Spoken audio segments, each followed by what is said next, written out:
Halo sobat-sobat Imut. Jadi kali ini aku bakal bacain cerita horor dari salah satu subscriber aku lagi. Dan langsung mulai ke ceritanya.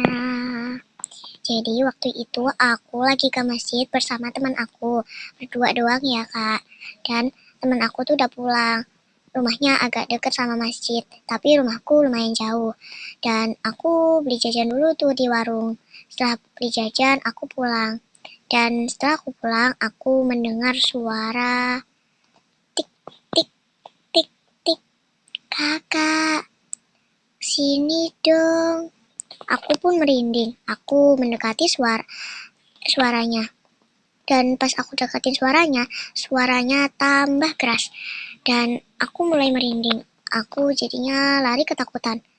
Dan setelah lari selama 1 jam, aku tersesat di hutan karena aku tidak melihat jalan yang basah. Padahal nggak hujan, juga nggak angin.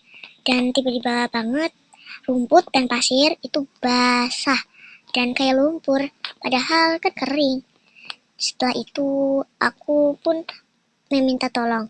Tiba-tiba ada seorang nenek-nenek yang bilang kepadaku seperti ini. "Cu, kamu sedang ngapain di sini?" kata nenek-nenek. Aku jawab tuh kayak gini.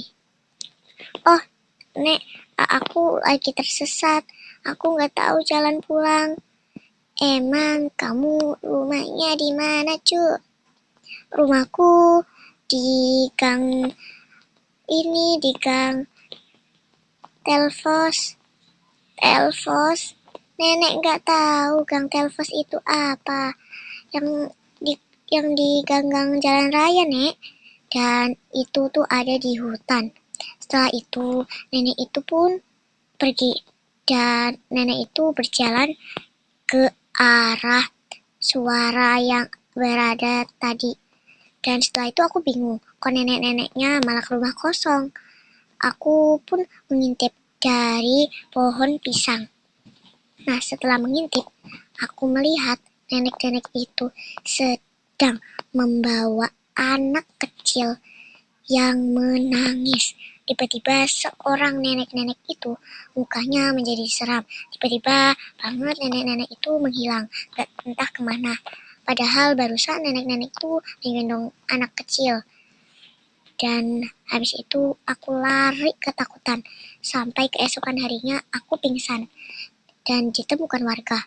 Setelah itu